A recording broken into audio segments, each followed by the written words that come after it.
Yo tengo solamente un pantallazo. El tema de... Yo venía preparado para defender la idea, pero veo que hay más consenso que haya que no haya, incluso en importantes líderes del sector privado, lo cual ya es un gran avance. Bueno, siempre se dijo unos mitos, ¿no? Que eso en el Perú es peligroso porque va a haber corrupción, se va a aumentar la inversión privada y va a haber control político. Bueno, en el Perú ya existe un control de fusiones en el mercado eléctrico, ¿no? Desde el año 97.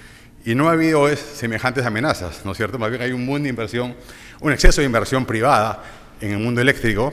No hay ningún caso de corrupción que se haya discutido en estos años en ese sector vinculado a control de fusiones, ni mucho menos control político. Entonces, no es que no ocurra y tampoco que no tengan las capacidades. Ya hoy día la gente de Indecopi ve corrientemente esto, ya ve análisis, ¿no es cierto?, de posibles efectos de poder de mercado versus las ganancias de eficiencia en el sector eléctrico. De hecho, en la norma se prohíbe la integración entre generación, transmisión y distribución. El segundo tema, Perú llega un poco tarde, ¿no? Ya más de 100 países en el mundo la tienen. No es que sea una moda, en verdad. El grupo que no la tiene es bastante especial. Países africanos, sin Sudáfrica, básicamente África Central. Algunos países asiáticos, Centroamérica, y en la región Bolivia y Venezuela. Estamos en ese grupito que no tiene esa norma, ¿no? No es al azar tampoco, es por algo ha sido así. Pero felizmente, como llegamos tarde, hay que aprovechar las experiencias, ¿no? Hay más de un siglo de experiencias, ¿no? Desde los primeros años de 1900, cuando se comenzó estos instrumentos en Estados Unidos, había mucho aprendizaje. Y efectivamente hay países como Argentina, donde el umbral es realmente muy bajo. No me acuerdo el número exacto, pero creo que es menos de 10 millones de dólares. Entonces, efectivamente, cualquier fusión de Salta con una empresa de Tucumán tiene que pedir permiso, lo cual es una elevada burocracia y pérdida de bienestar de las empresas, sector privado, costos privados y costos públicos innecesarios. Entonces, aquí hay que aprender de los errores de otros, ¿no es cierto? Y ir afinando. Y efectivamente, entonces hemos ido quedando con el umbral. Y hoy día el umbral que plantea Indecopi o el MEF son muy parecidos, o incluso el último dictamen, ¿no? Más o menos estamos hablando de fusiones de más de 150 millones de dólares, o que una de las chiquitas supere más o menos los 15 millones de dólares, lo cual es algo realmente adecuado para no estar pues, persiguiendo a dos cadenas de chifa que se juntan Juliaca con Puno, ¿no? El otro tema tiene que ver con las economías. Efectivamente, las fusiones son centrales para el sistema capitalista, ¿no? No podría haber existido sin fusiones, ¿no? Es casi el corazón del mundo de la banca de inversión, las fusiones, es el día a día del negocio, ver dónde puedo ser mejor que el otro, es la esencia misma en la competencia, ¿no? Me fusiono porque voy a tener economías de escala, economías de ámbito, una sola gerencia, más poder, más tecnología y voy a crecer. Eso es central, eso no se puede prohibir. Pero hay casos excepcionales, como ha dicho hace un momento Ivo Aglufi, casos excepcionales donde efectivamente puede haber un poder de mercado peligroso para terceras empresas y para el consumidor. ¿Quieren un ejemplo? Bueno, en el año 1901, JP Morgan, ¿no es cierto?, concentró la industria del acero. Y el acero subió, ¿no? Una sola empresa controlaba 2/3 del acero en Estados Unidos y el precio subió 60%, ¿no? Efectivamente, eso dio inicio a esta legislación, ¿no es cierto?, de control de ese tipo de actividades que podrían tener cierto riesgo explotativo y exclusorio frente a rivales. Otro caso emblemático son los años 60, una corte en Estados Unidos prohibió la fusión entre Clorox y Procter & Gamble en el mercado de lejías, ¿no? Caso también importante y paradigmático. Entonces, efectivamente, eso va a tener que la autoridad enjuiciar, ver ese balance. Y si hacemos un umbral muy alto, y solamente para casos relevantes, efectivamente puede funcionar. No es la panacea, este control no es la panacea, no es que nadie se debe equivocar, pero es como una especie de tener en una sala como esta, en un cine, tener un extintor y un hacha, ¿no? Ojalá que nunca se use el extintor, pero cuando haya que usarlo, que esté ahí el extintor, ¿no? Entonces, es para casos muy particulares. Por ejemplo, debería haber también el tema ya vamos a hablar de los umbrales, el tema del fast track. ¿Qué pasa si dos empresas de mediana minería peruana de zinc deciden fusionarse, ¿no? Bueno, eso de verdad no requiere ningún análisis, ¿no? Debería pasar no 15 días, en una tarde. En una tarde se puede decir que no hay ningún problema, que se fusionen dos zinqueras del Cerro de Pasco, digamos, ¿no? Que producen un commodity, juntas no son nada en el mundo, pero la operación puede ser entre las dos de 500 millones de dólares y una puede costar más de 150. O sea, pasaría el umbral, pero no tendría sentido discutir un poco el poder de dominio de dos inquieras peruanas, ¿no es cierto? Entonces, ahí eso vuela. Pero sí casos en los cuales, por ejemplo, estamos hablando de importantes cadenas de distribución en las ciudades, ¿no? Que puede inhibir la competencia o puede tener cierto carácter explotativo por un tiempo. Ahí se puede aprobar con algunos, digamos, se podría aprobar, pero con algunas protecciones que la misma empresa tendría que decir qué es lo que va a hacer, como ocurre en muchos casos. El caso más reciente que recuerde, el caso chileno, cuando se fusionó la extinta LADECO con LAN, ¿no es cierto? Se aprobó la fusión, pero con ciertas exclusiones en algunos aeropuertos, algunos horarios, ¿no? Y funcionó, hoy en día esa empresa ha crecido, es la más grande de América Latina, se ha asociado con TAM y ahora es una de las 10ª más grandes del mundo. Entonces, efectivamente, esa fusión en Chile no fue prohibida y promovió también que esa empresa siga creciendo. O sea, no inhibió el desarrollo capitalista de esa empresa chilena. Finalmente, el tema del Indecopi. Entonces, si ya estando de acuerdo en todo esto, hay que fortalecer el Indecopi, claramente. Acá hay dos niveles. Solamente la CLC o todo el Indecopi, ¿no? Porque hoy en día, efectivamente, el presidente de Indecopi es nombrado o puede ser sacado cualquier día, ¿no? A diferencia de un regulador de Ocinermin o Ciptel o Citran o SUNAS, ¿no es cierto? Y además tenemos a los comisionados, que también pueden ser nombrados por este Consejo Directivo de Indecopi cualquier día y sacados cualquier día, ¿no? Sin expresión de causa. Queremos fortalecer a la CLC, a esos 5 comisionados. Eso es lo más sencillo, se puede hacer en esta norma. O ya cambiar todo el organigrama de Indecopi para fortalecer a toda la institución. Acordémonos que Indecopi le debe su nombre a competencia. 3/4 partes del nombre Indeco se debe a la competencia, ¿no? Entonces, eso es central para la institución. ¿Cuánto creen que gana mensualmente un comisionado que tiene que fallar sobre importantes fusiones? $500. $500 es el salario mensual promedio de un comisionado. ¿Ah? Y se ha hablado acá del tope 15.000, eso sería un lujo ya, pagarle 15.000, ¿no es cierto? Entonces a veces hablamos un poco en teoría, pero vemos a la realidad del día a día, y es así, tiene que hasta pagarse su almuerzo. Entonces, en resumen, ¿hoy en día Indecopi está preparado para esta norma? Sí. ¿Por qué? Porque con ese umbral que acaba de decir Ivo Bagliuffi, habría un caso al año. Y para un caso al año o un caso cada 2 años, no requieres 30 personas, ¿no? Todo el tiempo. Si los umbrales fuesen más abajo, podríamos pensarla. Entonces, para terminar mi presentación breve, si es que se aprueba esta norma en abril y el MEF le da un presupuesto minúsculo, de $1 millón de soles, en el presupuesto en agosto, esto podría estar en funcionamiento desde enero.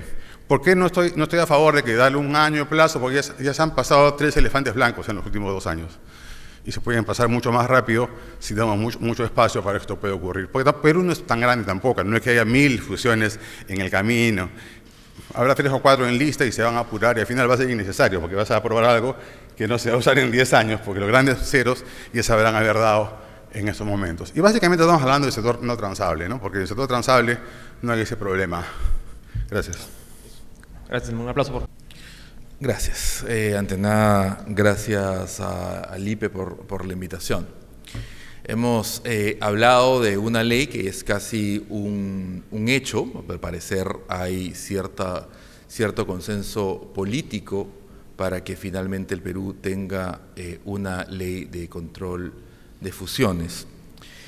Lo que voy a presentar ahora son algunas reflexiones desde la academia para enmarcar esto. ¿Cuándo tiene sentido ver una fusión? ¿Cuándo no tiene sentido hacerlo? ¿Y cuál es la evidencia de la metodología utilizada en estos países que queremos imitar? ¿Le conviene al Perú implementar un mecanismo de control de fusiones? Dado que ya existe, como decía antes, un consenso político, más que analizar si conviene o no, es analizar, ya que la vamos a tener, cómo lo podemos hacer menos proclive a los errores. Y en mi opinión eso depende de la respuesta a 3 preguntas. Una es, ¿a quiénes se le aplicaría? Es decir, tamaño, sector de las empresas involucradas. En segundo lugar, ¿cuál es la metodología de análisis para diferenciar aquellas que deben ser aprobadas de las que no deberían ser aprobadas? Y tercero, ¿cómo se manejará el peligro de intromisión política que un control como este arriesga? En primer lugar, es a quienes se le aplicaría. ¿Qué nos dice la teoría económica al respecto? La teoría económica nos dice claramente y sin discusión que en ausencia de fallas de mercado, la libre competencia funciona mejor que la intervención estatal. ¿Por qué? Porque tenemos precios ajustados a los costos, la cantidad en el mercado que la gente está dispuesta a pagar, con la calidad que la gente está dispuesto a pagar, y además la competencia genera innovación. ¿Cuáles son esas fallas de mercado que justifican la intervención estatal? La teoría económica, a veces dicen 4, a veces 5, pero básicamente nos habla de situaciones estructurales, monopolios naturales. Un monopolio natural no es cualquier monopolio, es uno que la escala mínima eficiente es mayor que la demanda. Si una sola empresa puede atender la demanda y más, va a haber una sola empresa en el mercado. Por eso es que tenemos los reguladores, o CIPTEL, o SINERMIN, o CITRAN. Externalidades, que son situaciones en las cuales se generan efectos sobre agentes económicos que no están involucrados en la transacción. Negativos son la contaminación, positivos, por ejemplo, es la educación. ¿Por qué el Estado interviene en el mercado de educación? Porque, lógicamente, si solamente hubiese colegios privados, no todo el mundo iría al colegio, y nos conviene a todos, ¿no es cierto?, que todo el mundo vaya al colegio. Ese es el tipo de lógica que justifica la intervención. No es que se tenga que justificar la no intervención, ya que los mercados funcionan bien sin intervención estatal. Hay que justificar por qué intervenir, cuáles son las excepciones que justifican la intervención. ¿Cuál es la falla de mercado que justifica el control de fusiones? Ninguna. Desde el punto de vista de la teoría económica, el control de fusiones no se justifica. ¿Por qué ocurre? Por consensos políticos, como sabes que los consensos políticos van por un lado, y la ciencia y el conocimiento no necesariamente los sustenta. Pero ya que hemos decidido tener una ley de control de fusiones, tenemos que tomar en cuenta cuándo debería ser aplicada. La ley de control de fusiones se justifican para prevenir conductas monopolísticas, es decir, exceso de poder de mercado, que de ocurrir nos traería precios excesivos y falta de innovación. Bueno, ¿qué nos dice la teoría económica sobre las situaciones en las cuales eso se puede producir? Solamente en sectores que tienen altas barreras a la entrada. Solamente. Ya les conté hace un momento, sectores regulados, infraestructura de transporte, Telecom. Me preocuparía pues que Entel se quiera fusionar con Claro. Sí, claro. ¿Por qué? Porque la entrada a ese mercado no es libre. Me preocuparía que las 4 AFPs que ahorita compiten de una manera que yo diría no compiten, si uno ve el retorno sobre patrimonio que tienen las AFPs, hay unos pornográficos 20 y pico % de retorno sobre patrimonio 20 años después de iniciado el sistema. Dice la competencia es súper débil. ¿Por qué? Porque hay barreras a la entrada. No podemos juntarnos, Miguel, Pablo y yo, a tener una AFP. Son mercados específicos que cumplen con condiciones específicas. Mercados que tienen altas barreras a la entrada. ¿Habrán otros mercados? Es posible.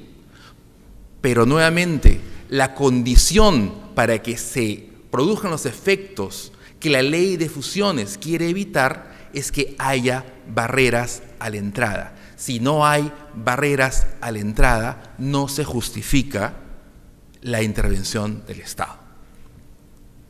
Segundo, ¿cuál es la metodología? Hay fusiones, operaciones que deben ser aprobadas, otras que no deben ser aprobadas. Unas que se aprueban, otras que no se aprueban. Cuando se rechazan las que deben ser rechazadas y se aprueban las que deben ser aprobadas, no hay problema. Pero tenemos que tener una metodología para saber si es que las operaciones que se presentan tienen que ser aprobadas o no. ¿Qué nos dice la evidencia sobre la eficacia de la eficiencia del control de fusiones. Después, este sistema se viene implementando desde 1914. Un sistema que se viene implementando desde 1914 debería tener evidencia contundente de que funciona, ¿no es cierto? No existe. La evidencia que existe dice que esto no siempre funciona bien. No hay evidencia que la metodología para analizar las fusiones sea efectiva. De hecho, sugiere lo contrario. Les pongo un caso. John Kawooka. John Kawooka estuvo acá hace poco, es un profesor de la Universidad de Northwestern, es un tipo muy reputado y que está totalmente a favor del control de fusiones. Hizo un análisis de 40 operaciones de control de fusiones. Solamente podemos analizar las fusiones que fueron analizadas en su momento. Las que se presentaron y no se analizaron, no las podemos analizar. Las que no se presentaron o las que se rechazaron, tampoco las podemos analizar. ¿Por qué? Porque no tienes un contrafacto, un elemento para analizar lo que ocurrió con lo que hubiera pasado. En el caso de aquellas que fueron sometidas a un escrutinio, sí lo podemos hacer. ¿Qué hizo Kawooka? Un análisis ex post de 40 de estas fusiones en los Estados Unidos, que tiene una de las agencias de competencia más eficaces y eficientes del mundo, que encuentra que el 75% de los casos no se cumplió con lo que decía la metodología. Fueron aprobadas estas fusiones porque no iban a tener efectos en el mercado. En el 75% de los casos, eso está equivocado. Si yo lanzo una moneda, es probable que falle, y quiero saber si es Carosello, es probable que falle el 50% de las veces, ¿no es cierto? No hay que saber gran cosa. Si yo tengo una metodología que dice que puede adivinar si va a salir Carosello, pero falla el 75% de las veces, ¿podemos decir que esa metodología es eficiente? ¿Es eficaz? No. La metodología, estamos hablando de la metodología de las mejores prácticas, esa metodología es proclive al error. ¿Ok? La evidencia económica apunta que el mecanismo es muy pobre para diferenciar aquellas fusiones que deben ser aprobadas de aquellas que no. Tercer punto, ¿cómo manejamos el peligro de la intervención política? La intervención política existe hasta en sociedades bastante más institucionalizadas que el Perú. Solamente casos de los últimos meses. El gobierno estadounidense actual es muy cercano a las empresas, ha prácticamente emasculado la Agencia de Protección Ambiental, tiene una Comisión Federal de Comunicaciones que ha anulado la neutralidad de red y sin embargo se opuso a la fusión entre Time Warner y AT&T. Rarísimo. ¿Y qué ocurrió? Que Time Warner es la dueña de CNN, un feroz crítico al gobierno de Trump. ¿Qué hizo el gobierno? Se opuso. ¿Basado en qué? En que no le daba la gana. ¿Qué ocurrió? Fueron donde un juez y el juez, eso ocurre cuando tienes instituciones, el juez dio luz verde a la fusión. Caso contrario en Europa, como decía Roberto Abusada, los gobiernos de Francia y Alemania, muy dirigistas, quieren tener empresas muy grandes, campeonas, que puedan competir con las empresas americanas y chinas. Y propusieron, apoyados por el gobierno, la fusión de Alstom y Siemens. Y presionaron a la Comisión Europea para que se apruebe. Nuevamente, como Europa las instituciones funcionan, la Comisión Europea, a pesar de que las dos principales economías de la Unión Europea presionaron, dijo que no, porque no le convenía a los consumidores europeos. La intromisión política va a existir sí o sí. ¿Cómo podemos aislar a Indecopi de la intervención política? Con institucionalidad. Esa institucionalidad es interna y externa, es independencia frente al poder político, pero también adentro. En Indecopi tienen estos sistemas de que la Secretaría Técnica es asesora de quien toma la decisión y además investiga las conductas que pueden ser proclives, que digamos, existe el riesgo de que sean dañinas a la competencia. Es un sistema que simplemente no se sostiene, no pasa el smell test. Hay, por supuesto, un tremendo sesgo. Tenemos que tener un Indecopi que sea autónomo y que proteja a los administrados. Para terminar, Diego, me dijiste 15 minutos cuando me pediste que venga, así que me voy a tomar los 15. Faltan 4.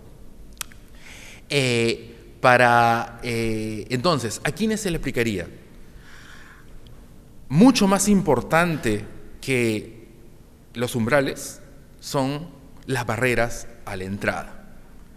Las barreras a la entrada son el gatekeeper. Si es que cuando se analiza una fusión se encuentra que el mercado no tiene grandes barreras a la entrada, el análisis tiene que quedar ahí. ¿Para qué? Para reducir el potencial de intromisión política o reducir el potencial de decisiones fallidas. Como les acabo de contar, la evidencia empírica nos dice que el potencial de equivocarse es alto. Segundo tema. Eso es el primero y el segundo tema. La evidencia nos dice que el potencial de fallar es alto, por lo tanto, solamente ocupémonos de los casos que es necesario tomar el riesgo. Y eso solamente ocurre en mercados en los cuales hay altas barreras a la entrada. Y lo último, institucionalidad. Yo hasta ahora no entiendo por qué Indecopi no entra a servir. Sí, es un proceso largo, pero ya van varios años que tenemos la ley Servir. ¿Qué ocurriría con la ley Servir? Permitiría pagar sueldos bastante mayores. Las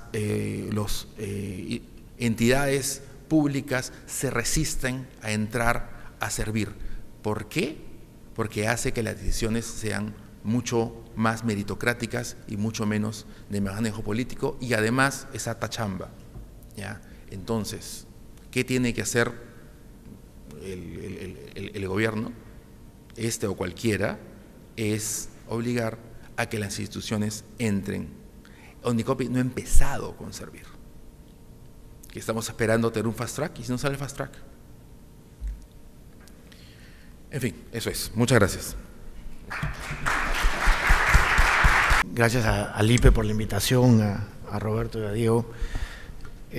Quería hacer solamente unos comentarios, no les he traído una presentación, y me alegro de no haberla traído después de escuchar a estos dos señores economistas que han presentado un poco las dos visiones, ¿no? Las dos visiones creo que muy sólidas, las dos, pues son dos visiones, no hay una sola visión.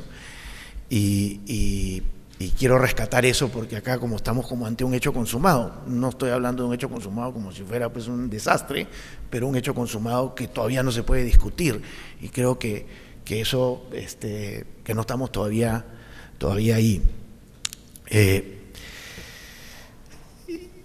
Yo tengo 20 años trabajando, más de 20 años trabajando en funciones y adquisiciones, y me acuerdo las primeras operaciones en las que intervine a mediados de los 90, a fines de los 90, y realmente era, por decirlo de alguna manera, muy poco significativo. Era un mercado, como nos quisieron clasificar alguna vez, frontera. O sea, el sector empresarial peruano estaba saliendo de las cavernas a donde lo habían metido las políticas socialistas, la hiperinflación, la irresponsabilidad, la corrupción.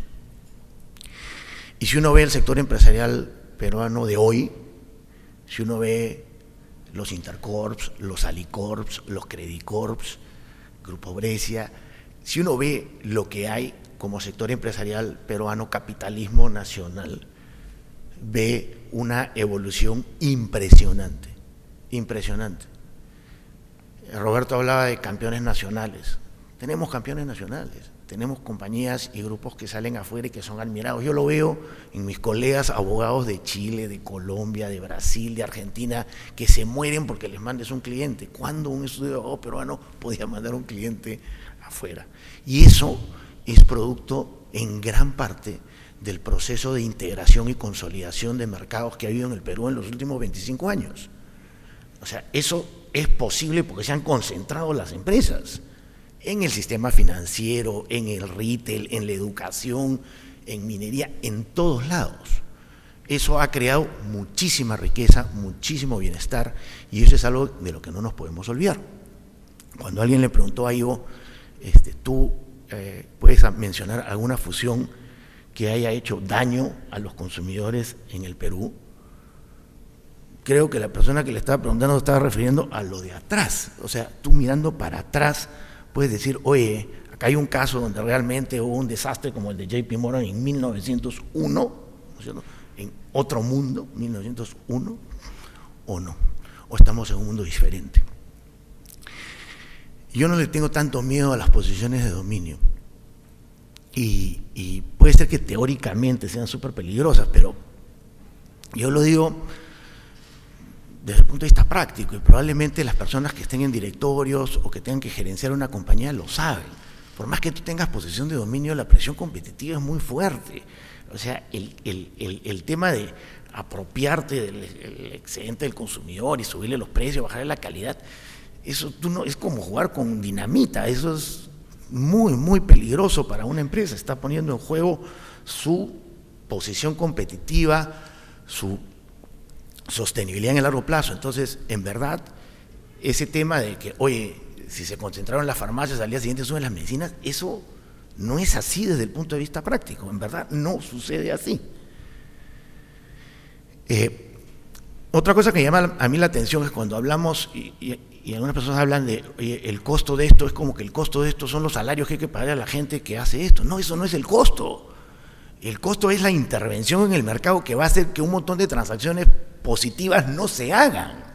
Ese es el costo, y el impacto que eso tiene en eficiencia económica y en el consumidor es enorme.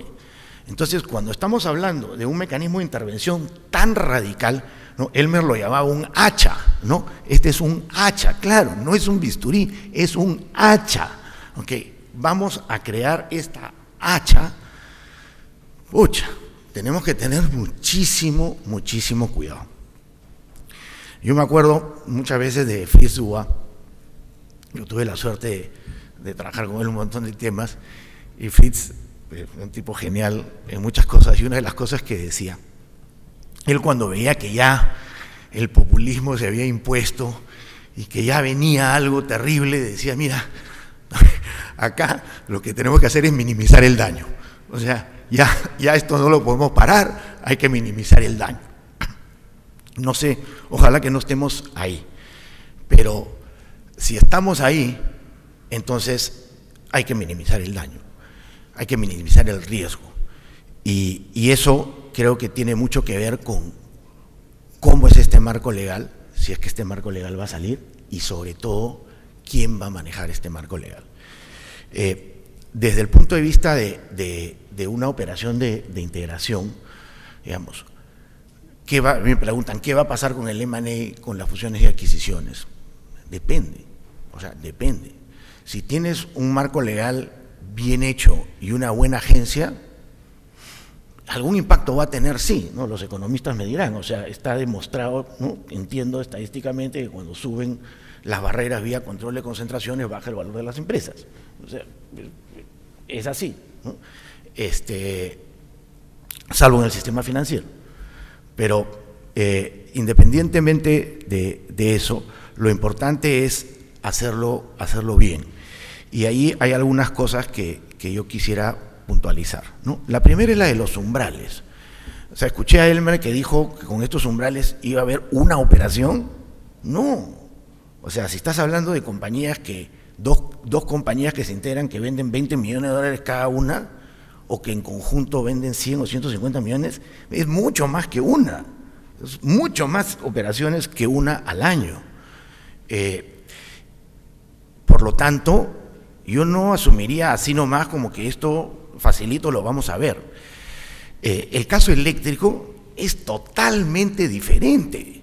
El caso eléctrico que se le dio a Indecopi por presión de un organismo internacional en el año 97, si no me equivoco, el Banco Mundial, es un sector regulado, es un sector donde todo lo que impacta en el consumidor final está sujeto a regulación de precios, donde hay un regulador técnico que es Ocinermin, donde todos los contratos son públicos, todas las transacciones son públicas, donde hay un solo producto, donde no hay informalidad o hay informalidad mínima. Es otra cosa, otra cosa. Y ahí les voy a contar una experiencia. Con unos amigos, hace unos años hicimos una mini hidro de 3.9 megas en Cañete, o sea, una MIPE, ¿ya? Una MIPE. Esa MIPE acordamos vendérsela a una compañía que se llama Atlántica Yield, parte de lo que era la antigua Bengoa. Por supuesto que tuvimos que pasar por la concentración, control de concentraciones. 3.9 megas tenía que pasar por control de concentraciones. ¿Cuánto tiempo se demoró? Más de 4 meses. Eso se demoró más de 4 meses.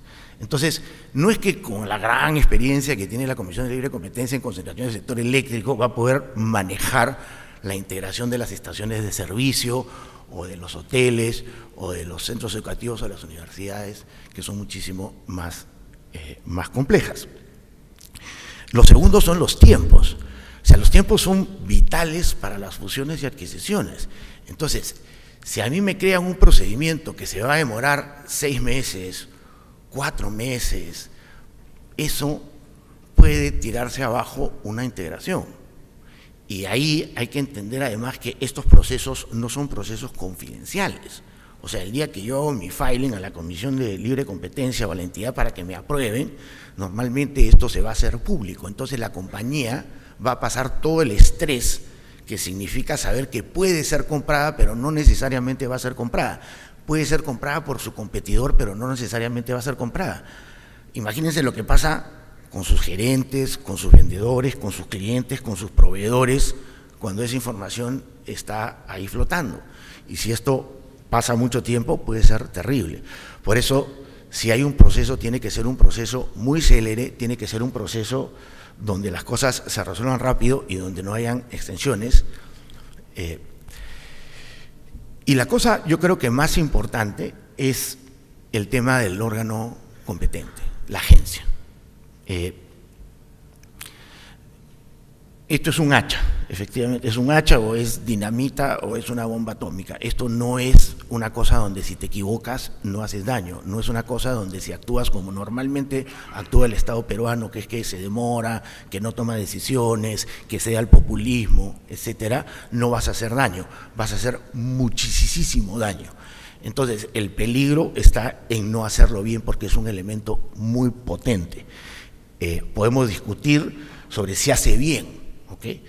Podemos, ¿no? Elmer puede decir si hace bien, de repente Enzo puede decir no hace tanto bien en la experiencia internacional, pero en lo que sí estamos de acuerdo es que si se hace mal, hace muchísimo daño.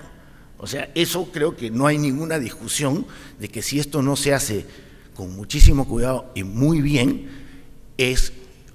tiene un impacto negativo muy significativo en la economía. Y nuestra experiencia de ciudadanos mirando al Estado, digamos, puede indicar que el Estado peruano, digamos, no es el rey de la eficiencia, el tecnicismo, la independencia, la seriedad, la responsabilidad y la eficacia. Lamentablemente no estamos en esa situación.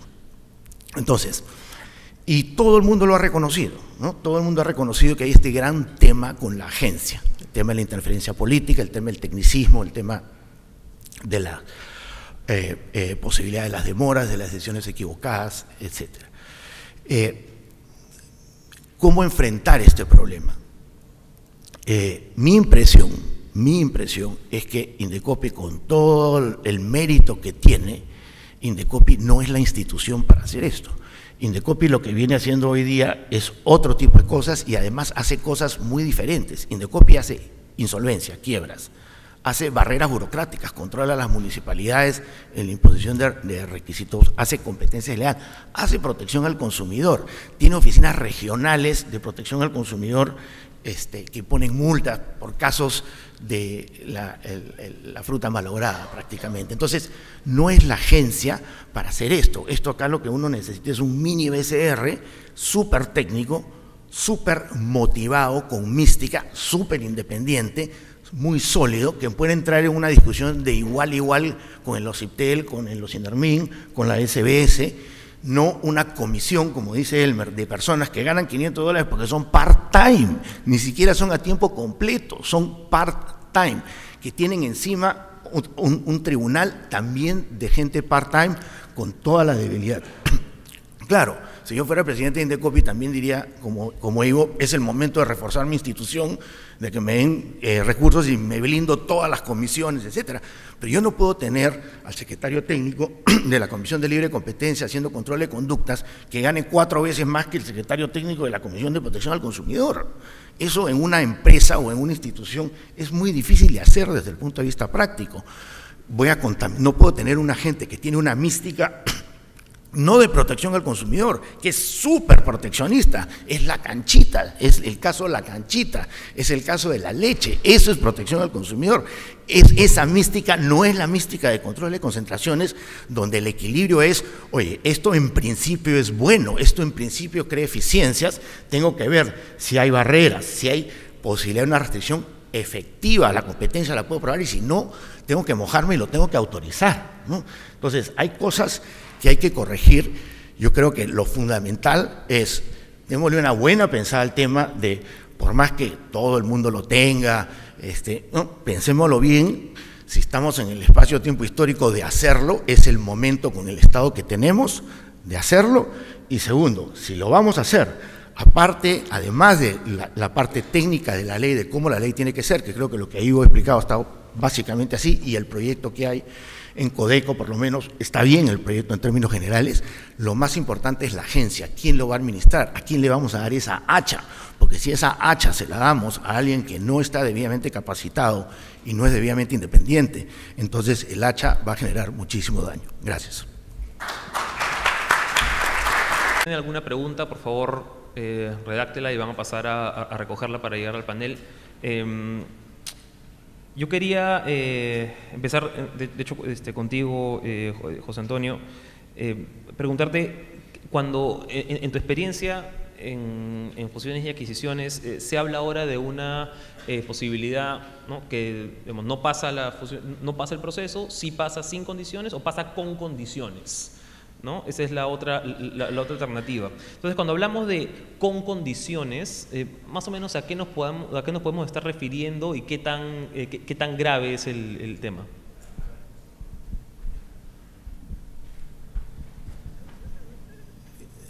¿A qué nos estamos refiriendo? Nos estamos refiriendo a una operación, digamos, cuando el análisis de si la operación se debe autorizar o no se hace, digamos, el estándar es, como se ha dicho, restricción significativa a la competencia.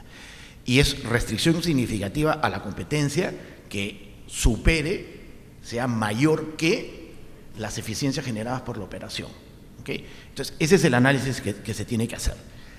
Si tú ves, por ejemplo, que se están fusionando Interbrew, Ambev con SAB Miller, ¿no? La gran fusión de las cerveceras que se hizo hace 2 o 3 años. Y esa, por ejemplo, tiene que pasar por la aprobación de la Autoridad de Competencia de Europa. Entonces Europa dice, oye, si pasa esto, digamos, la concentración de mercado o el poder de mercado, por ejemplo, no sé, en Italia, va a ser demasiado grande, porque ya tienes, no sé, pues las 4 marcas principales. Entonces le dicen, tienes que vender esto, ¿no? La posibilidad es que vendas una línea de negocio, vendas una marca, cosas de ese tipo. La dinámica de cómo llegas tú a ese punto es una dinámica súper compleja, porque es una dinámica donde tienen que poder hablar. O sea, no es que yo mando a ciegas mi propuesta, tiene que haber algún tipo de interlocución técnica entre la agencia y la empresa, ¿no? Eso lo va a hacer la Comisión de Libre Competencia del Indecopi. O sea, imagínate la fortaleza que tiene que tener la agencia, la fortaleza de los funcionarios, la capacidad técnica, la independencia, las presiones de quién vienen, del que se quiere comprar el activo. O sea, acordémonos por qué MMG es dueño de las Bambas. MMG es dueño de las Bambas porque la Autoridad de Competencia china, en la fusión de Glencore con Xstrata, le dijo a Xstrata, tienes que vender las Bambas. ese es, ¿no?, el tema de la potencia de la agencia.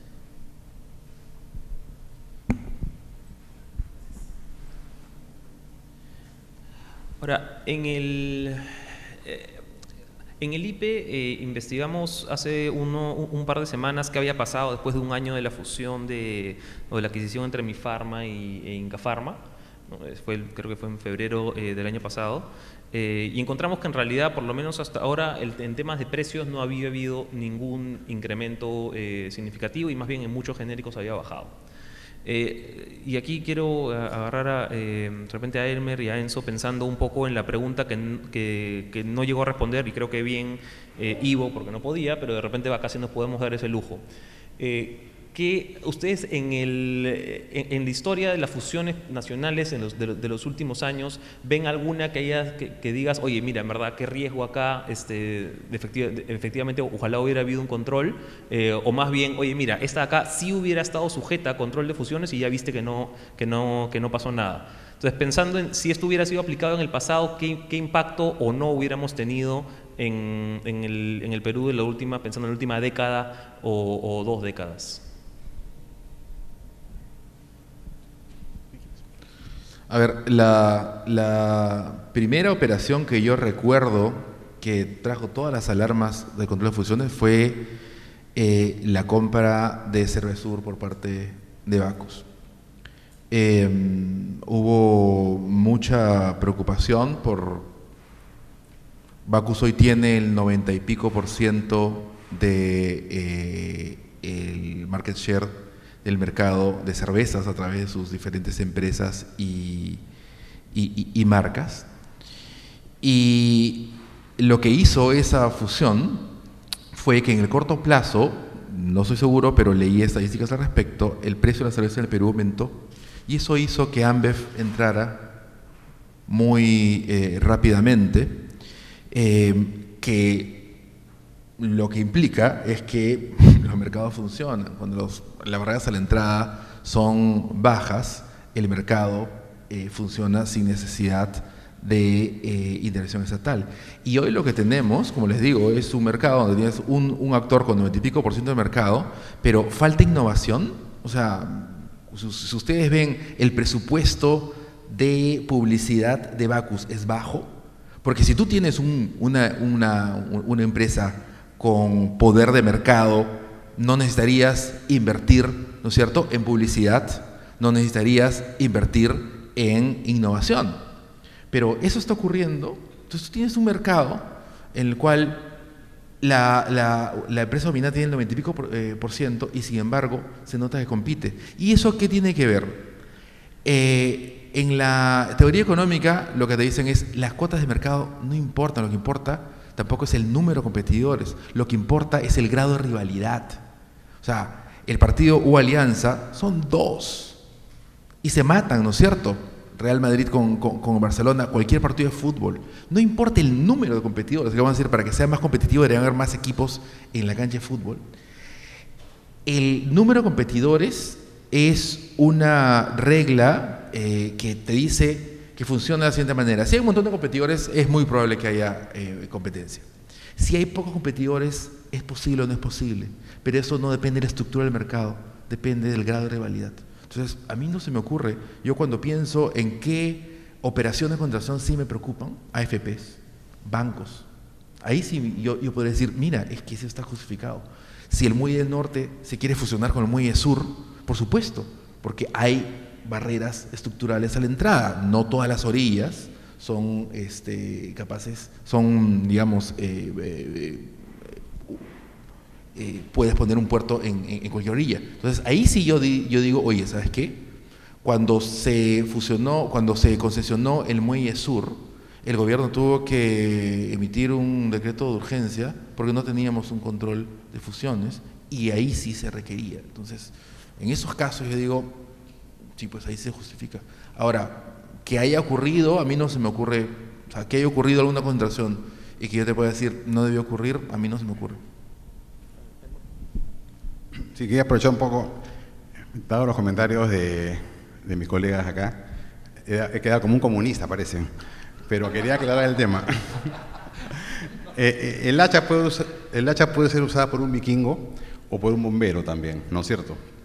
Estamos hablando que en general las fusiones son centrales para el sistema de economía y mercado, son centrales para la competencia, para la innovación, son incentivos clarísimos y eso hay que defender a morir, ¿no? Pero de otro lado estamos diciendo que algunos casos, como ha dicho también el profesor Gablufi, de cada 100 casos te dicen 1 en no y 99 sí, en verdad no es una barrera, no es que tampoco los grandes bancos de inversión en el mundo digan, oye, ¿hasta cuándo pues Unión Europea o Estados Unidos sacan esas normas porque están evitando el desarrollo del capitalismo? No es así, son parte del sistema, ¿no? Más bien es al revés. Una empresa se acercó el otro día, hace unos años, a conversar y quería hacer una fusión importante en el Perú, iba a ser realmente muy potente y quería pasar el control, ¿no? Y le dijimos, oye, pero no te preocupes, porque en el Perú no hay control. Y no entró nunca, porque le dio miedo que después gane un fascista y diga, ahora sí te quito, ¿no? Más bien, es parte de lo normal. Lo normal en las economías hoy día del siglo XXI es que tengan algún tipo de control de fusiones, ¿no es cierto? Y Perú no las tiene. Ahora, repito, es para casos muy calificados, ¿no? No es que vas a usarla todo el tiempo. Se me ocurre, por ejemplo, efectivamente el caso de los dos muelles, ¿no? ¿Qué pasa? Está en venta Luz del Sur. ¿Se lo puede comprar el Nor? No. Pero hoy día podría. Ninguna ley diría que no. Entonces, hay casos cruciales, concretos, donde hay que decir que no, ¿no es cierto? Que son los menores. Ahora, ¿Indecopi está calificado para eso? A mi juicio, sí. ¿Ah? Pero efectivamente hay que... Una propuesta tuya es escindirlo. Podría escindir Indecopi. Quédate con todo lo demás, ¿no? Consumidor, normas técnicas, lo que tú quieras, y escindo la CLC, ¿no? Y es una fiscalía económica nacional con otros países, con sueldos a tiempo completo, con los comisionados a tiempo completo además, ¿no es cierto? Y eso está solucionado. ¿Cuánto vale eso? No vale ni $1 millón, ¿no? Y vale la pena por los beneficios que eso tendría para digamos, crear una élite tipo Banco Central, tipo SBS, que nadie discuta que hace su trabajo de manera profesional. No es que los peruanos no podemos hacer algo así, sí podemos tener instituciones de clase mundial públicas, ¿no? No es que, porque no exista, nunca la vamos a hacer, pero hay que dar ese paso. Ahora, yendo hacia atrás, ¿qué fusiones? La verdad que estamos hablando de cosas muy importantes, ¿no? Así nomás, ¿no? En una conversación libre, decir, oye, esta fusión ha causado daño, es poco serio, ¿eh?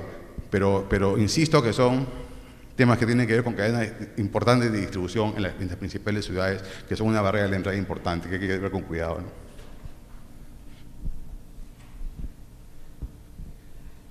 Aquí una pregunta general, y es que si no es solamente una operación al año que tiene que controlar Indecopi, ¿de cuántas estamos hablando que podría manejar? Eso va a depender pues de qué tamaño le des qué tanta fuerza le des a la Comisión de Competencia. Ahora, sí. Y depende del ciclo económico. Cuando las cosas, cuando el ciclo económico está alto, las empresas tienen mucho cash para comprar. Cuando y se acerca una recesión o tienes un ciclo económico en la parte de abajo, las empresas carecen del cash, entonces el ritmo de fusiones decrece. En el Perú hemos tenido un montón porque nos ha ido bien en los últimos años.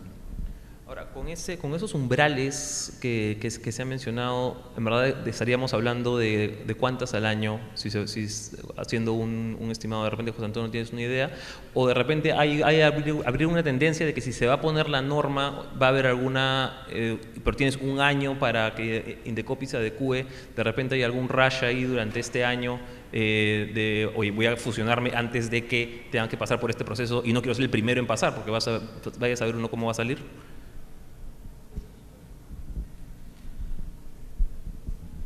Mira, o sea, simplemente si tratamos de traducir, digamos, el umbral que está en ventas de repente a precio, para hacernos una idea, o sea, si estás hablando de en conjunto 150 millones, ¿no? Estás hablando de que la 30% de EBITDA de las ventas, ¿no?